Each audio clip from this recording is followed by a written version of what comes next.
പത്തനംതിട്ടയിൽ POCSO case പ്രതിക്ക് ജാമ്യം നിന്ന് CI cyber cell CI Sunil കൃഷ്ണനാണ് ജാമ്യം നിന്നത്.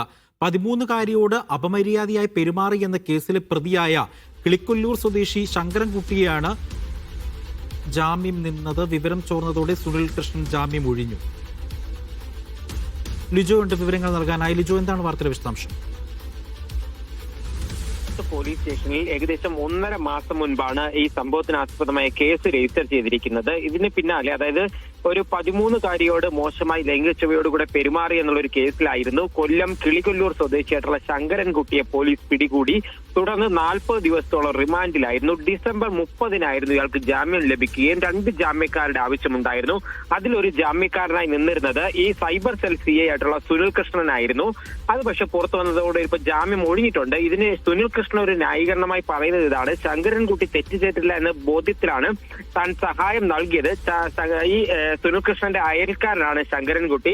എന്തായാലും ഈ വാർത്ത പുറത്തു വന്നതോടുകൂടെ വിവാദമായതുകൂടെ സുനിൽ കൃഷ്ണൻ ആ ജാമ്യം ഒഴിയുകയും മറ്റൊരാൾ ജാമ്യം നിന്നുകൊണ്ടാണ് ഇപ്പോൾ പ്രതിക്ക് പുറത്തിറങ്ങാൻ കഴിഞ്ഞിരിക്കുന്നത്. ഇതിലൊരു ഗുരുതരമായ വിഷയം, ഒരു പോക്സോ കേസിലെ പ്രതിക്ക് ഒരു പോലീസ് സിഐ തന്നെ ജാമ്യം നിന്നു എന്നുള്ളതാണ്. എന്തായാലും വകുപ്പ് തല അന്വേഷണവും മറ്റു കാര്യങ്ങളും ഉണ്ടാകുമെന്നുള്ള കാര്യമാണ് അറിയാൻ കഴിയുന്നത്.